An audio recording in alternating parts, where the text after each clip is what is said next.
What is up, gentlemen of the married man? Welcome to Friday. It's my second video. Wanted to piggyback off of the email I sent Monday. I hope you guys had a chance to read it. Talking about my friend John, and the gist was that John is a close friend of mine who made the mistake in the last couple of years of having an affair, and he was willing to talk about that with me really openly, really candidly. Showed a lot of vulnerability, and I appreciated that. And his desire was that we can share some takeaways with you guys that will hopefully help in maybe helping some of us avoid that same situation. The bottom line is that this friend of mine is a sharp guy. He's not an idiot. He's not an asshole.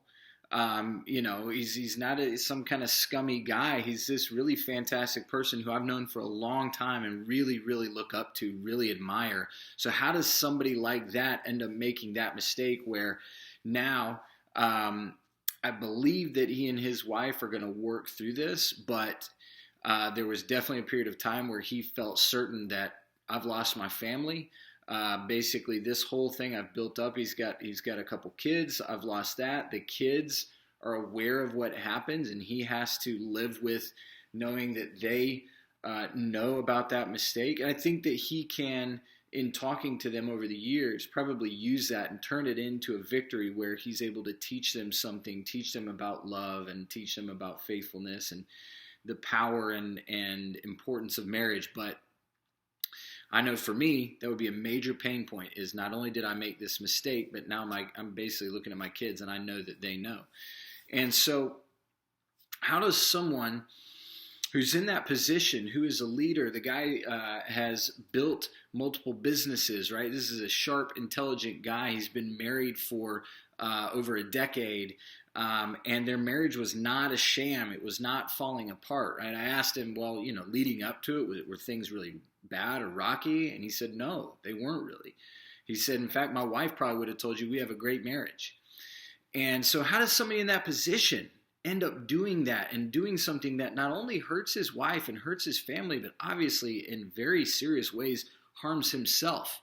Right? I know that he's got the same vision that I have and that you have for the future of his family and the type of family legacy that he wants to build and leave. So how does someone like that, who's an elder in his church and a leader among his peer group, end up making that mistake? And to start, I think it has to do with having the self-awareness to go, I am capable of that. And I'm going to look you in the eye and tell you that I, as the guy writing The Married Man, and as a person who's 10 years into marriage and loves my wife and is very passionate about it and is a champion of that cause, am 100% capable of that. I am not immune. You're not immune. And to me, the biggest takeaway was him telling me I wouldn't have even thought this was possible. And basically confessing that might be why he was vulnerable. And so that's my challenge to you, is do a little reality check and admit to yourself that you are as capable of making that mistake as my friend is, and as I am, and as anybody else. None of us is so strong that we need to go around testing our self-discipline. No, we need to put up guards and barriers knowing that we have weakness. Man, bottom line is, I'm a selfish person sometimes. I have enough selfishness